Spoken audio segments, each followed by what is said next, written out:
Absolutely. Well, hey, it's great to meet you. Thank you for taking a minute out. And I want to begin everything with us with covering the last 3.5 years or so. How did you get through the pandemic, and how did it subsequently change you? Well, that's a big question, right? Because the pandemic, looking back at it, it was life changing in so many ways for the world, and just trying to navigate it as a mother of three kids who were all in school at the time, and a gym owner of a brick and mortar gym. My world pretty much changed overnight, like a lot of us did. My kids were ordered to stay home for the rest of, well, it was supposed to be 2 weeks, right? So they were told 2 weeks, you're going to go home, and we thought, okay. And same with my gym. My gym was still open for quite a few weeks, and then that total shutdown came. Being in Pennsylvania, the schools were shut down. And I had a senior in high school, a junior in high school, and a fourth grader, and they were all home. And what really was rough as a mother is my daughter was a senior. So she's a track athlete. She was missing her track season. And she was just starting to really blossom into her own. Into her own in her senior year, and now she was missing out on all of those milestones, the prom, her senior art show, track season, graduation, not just in the senior year, but you're working towards that from the time you're in kindergarten. So all of that ripped away, and not only feeling bad for her, but in a sense feeling bad for myself, because as a mother, as a parent, you look forward to these huge milestones that your kids have. So I was trying to be there for her, and I was also trying to be there for my gym community. We had a very tight knit community, like a family, and I decided when I had to shut down, I was just going to simply offer a class on Facebook Live. It was the easiest way to reach everybody. And I also thought that way, if if there's someone scrolling on Facebook and they see my workout and it's going to help them get through their day, so be it. Like, I'm just going to open this to the world. And it was really awesome. We had women and men I had one as far as South Africa joining me live. So that was really awesome. And on these, they were like super long workouts because we were all home. So, they would start at like 10:30 a.m., sometimes go to noon. And it was a way for us to connect still through a screen. In addition, it provided us, even though it wasn't interaction, people could type in their comments, but we were able to share the fear that we were feeling, the anxiety, the days of hope and joy as well. So just having that together. But I think through all of that and showing up for my community and showing up for my daughter and my family, I completely lost sight of who I was, and what I had to offer, and just felt literally my fizzle in life fizzle. My mojo was drained, and I became a shadow of myself. And I decided in 2021 that I was going to close my gym. And I had my daughter who had gone to college now, fully masked, of course, in the college scene. And that was very hard. My son was right after her. So he was headed out to college, and just felt very lost. Yeah. But the good news is, like we always hear, right? During these times of struggle is when we do a lot of growing. So I did a lot of growing that year of 2021. I had the quiet whisper, the nudge of knowing that there was this book inside of me, right? Which is really less of a book and more of a way of life, more of a mindset that I could teach other women, men who were going through this, to realize that, hey, you know what? We all have a purpose, and let's lean into it. And that's when we can shine our beautiful light of love like a superstar and help others and create this beautiful ripple effect. So I decided, hey, I'm gonna write a book. I don't know anything about writing a book, but I'm gonna do this. And I got it done. And now I'm a published author. And I am looking to just get on podcasts and stages. And I still do coaching, and I still do physical fitness training. So I am just in every capacity looking to enhance and inspire other people's lives. So you answered my next question, which was if you were in front of a bunch of third graders and a kid said, "Hey, what do you do for a living?" You encapsulated it really well. So what I want to ask you as a follow-up to that is, what did you want to be in the third grade? What was your dream to grow up and become? Oh gosh, 3rd grade. I think I always liked performing in some aspect. I liked commanding attention. I liked, whether it was in moving and I did gymnastics as a 3rd grader, really got the buzz to want to dance in 4th grade, I remember.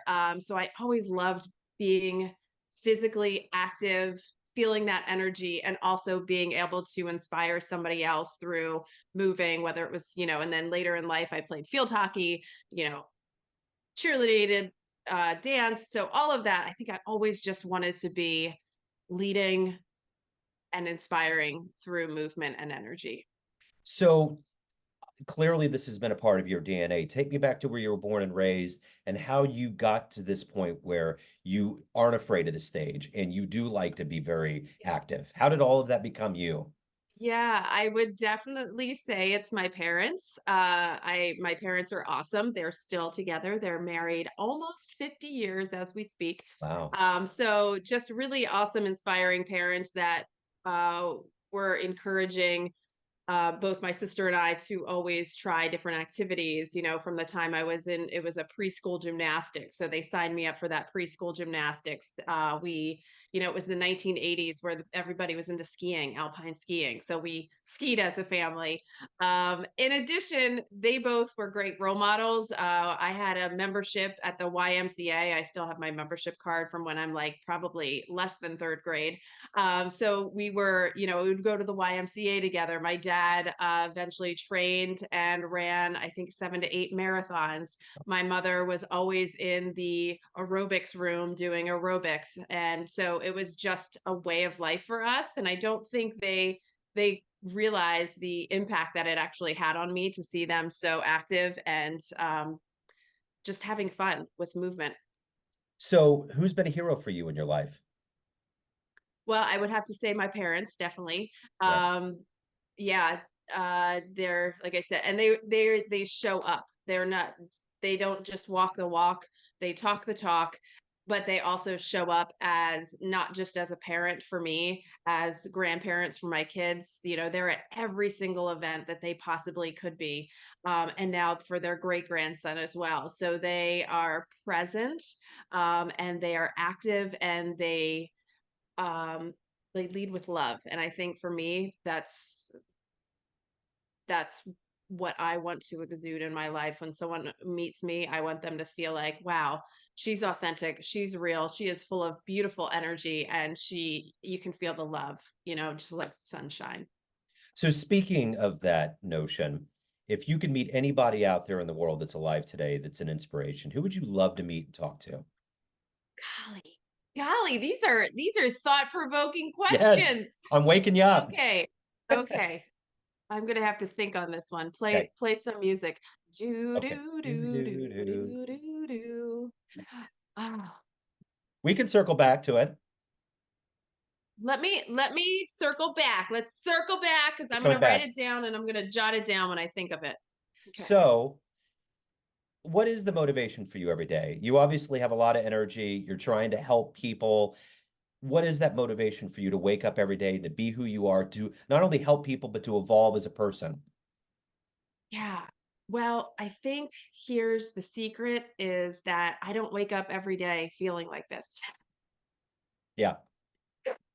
And I think that's the misconception when we meet people who are high achievers and have these accolades that they've done. Whether it was because I owned a gym or cheered for the Eagles or wrote a book. Now I don't wake up with vim and vigor all the time. I certainly work to do that, and I do put a lot of work in behind the scenes to make that happen. And I think because I'm a lifelong learner and I'm always reaching to learn more about how to help my physical body, how to help my mental capacity, how to help my spirituality, that I am able to continue moving forward even on the days that are rough and a little bit harder because I fuel myself not just with healthy foods, but I'm fueling myself with podcasts. One of my favorite podcasts is the Ed Milet Show. He has amazing guests on there. So probably that's one person I would love to meet There you one go. day is Ed Milet. Um, but you know, I'm constantly reading books. I just did a 21-day manifestation challenge with Gabby Bernstein. So I think the way that I'm able to continue to function at a higher level is that I am putting in the work. It doesn't just happen. Yeah. And I am also resilient. So on those days where I'm just feeling like, ugh, what am I doing? You know, dealing with all of those opponents, which I talk about in my book, that I'm able to be resilient. I'm able to say, hey, you know what? That's not true. Or I take a time out. So in my book, I talk about all these things, all these different roles that we play that allow me to become that superstar each day. And the days that I'm not, okay, it's just like the Eagles, right? They Yeah. Right. they lost big time this year, but they're not going to hang up the helmets and the uniforms and say, "Hey, we're done Yeah. with football." No, they're going to go into their off season. They're going to take a look. They're going to become aware. They're going to head back to that preseason, and they're going to do the work so that when it's time for competition, they're going to be their best. And that's my line of thinking that I try to Absolutely. teach others as well. Absolutely. So let me ask you this. What's been the best letter or feedback you've gotten from your book, or even one of your favorite success stories as a coach? Yeah, I mean, honestly, my gym was called Sweat Like a Girl, and that is probably my biggest success story of being able to again do something that I knew nothing about. I had been an aerobics director, instructor, and then it was called group fitness, right? Because started teaching aerobics back in the 1900s. Went to school for kinesiology, so again, always loved to inspire others with movement and just again had it on my heart that hey, you know what, you need to open the gym for women, just for women, where we can all just get together, and it doesn't matter what you look like, and you're not trying to impress anybody, come as you are. And it was the most beautiful place that literally every woman who stepped in there felt welcomed, they felt loved, they felt included. And it wasn't any specific, and I actually, one of the things I was working on doing, and then let my opponents get to me, but was to franchise Sweat Like a Girl at one time. And you know, I remember going through and writing out the different programs and plans, and you know, really to get that essence of who we are. It's nothing I could put in paper. It was the feeling, it was that energy. So I think for me, you know, when someone says, wow, you have amazing energy, or you know, they come to a class of mine and it changes the whole trajectory of their day. Or you know, specifically the women that never felt comfortable moving their bodies would leave my gym feeling so good and loving themselves. And that's really again what I continue to want to do is I want people to lead with love. As a fitness trainer, people come to me because they hate themselves. They hate this part on their body. They're hating, you know, how their belly goes over their jeans. And it's like, no, take a moment and love on yourself. Be grateful that your body is still here on this earth. And then if you have goals, let's work on those goals, but let's lead with a place of love. Yeah.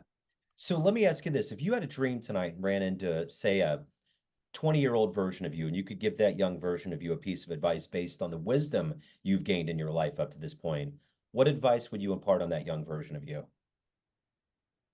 I would definitely say believe in yourself and don't allow your negative self-doubting thoughts to get in the way, because that is something that I do struggle with to this day. And again, that's why I do so much work in the personal development, personal growth on my own side. And that's why I love to help others, because there's so much goodness and so much inspiration in all of us. And if I had, you know, it's kind of like, I guess it's twofold, because I feel like I wouldn't be able to be where I am today had I not had all my life experiences up to this point, right?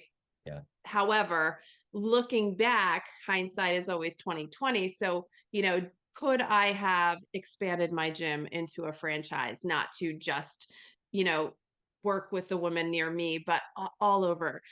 Could I have done more in the way of a high school coach when I coached my daughter in field hockey? I loved doing that. So, I think it's believe in yourself with 100% certainty that win or lose, you're going to grow. And whatever the outcome is, it's okay to keep moving forward. So as an author, what was the first book that you ever read that really made you want to either write or read more? I'm looking at my books.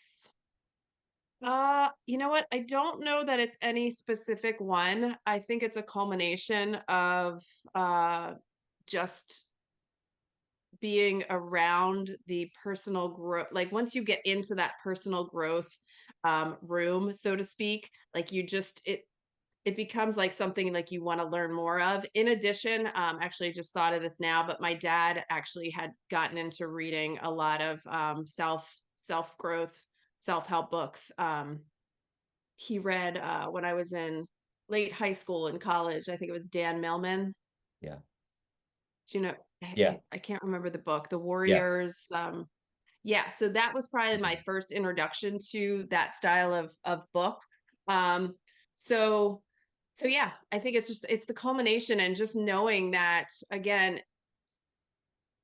it was like my book is a take on all of these other books and all of these other ideas, and it's just the way that God, the universe, whomever you think of is out there, that it was put on my heart to compile all of these wonderful things that I had learned and put them into a super fun game plan that made sense for me. And again, I knew it would make sense at least for one other person out there, Yeah. and that makes me happy.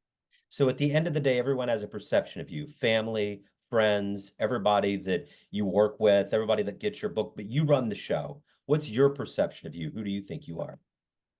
Mm. Wow. I love your questions, Good. Joe. Good. Good. They're really good. Let's see. My perception of me is, you know what? This is hard too. I'm 48 and I'm proud to say it. I'm not afraid of aging because I feel like if we're not aging, we're not here anymore. Yeah. Um, so at 48, I'm certainly not the same person I was even 10 years ago, right? Or at 28. And I have now my young adult children. I have a 22-year-old, a soon to be 21-year-old. So it's interesting to see them start to come up into being an adult and remember like that mindset that you have when you're in your 20s as compared to now, nearing my 50s. So my perception of myself now, especially after all the personal growth and personal development that I've been doing, is somebody that really um, allows my energy to inspire others. Sometimes it's going to be that great big in your face energy, which most other people would that's who they see me as. Yeah. However, as I get older with wisdom, right, I'm realizing how important and how amazing that softer side of energy also is, the calming. So, like if you think of a babbling brook, like it's just going down, it's nice and easy. There's still an energy flow to it, but it doesn't have to be those big crashing waves all the time. So, my perception of me is that I am just a constant flow of awesome energy, sometimes big and in your face, other times much more calm and quiet, but always there to kind of keep you in your flow. I love it. So if anyone wants to get your book, hire you, learn more about you, reach out, how do they do that? HeatherGidusko.com. That's Easy, it. easy, easy. Yep. One And you stop. can look up girl with a game plan. That's Okay. me. Right there. The book's right there behind you. Right Wonderful. there. Yeah. Yeah, Yeah. And if you ever forget, you're number one in your life. there Number you go. one, number one. I love it. Heather, thank you so much. I appreciate the energy, the story. Best of luck. And hopefully next year it's the Eagles' year. They're due. That's right. And thank you so much. This was so much fun. I will come back anytime you want. You can stump me on more questions. I love it. Absolutely. Thank you very much. Have a great day.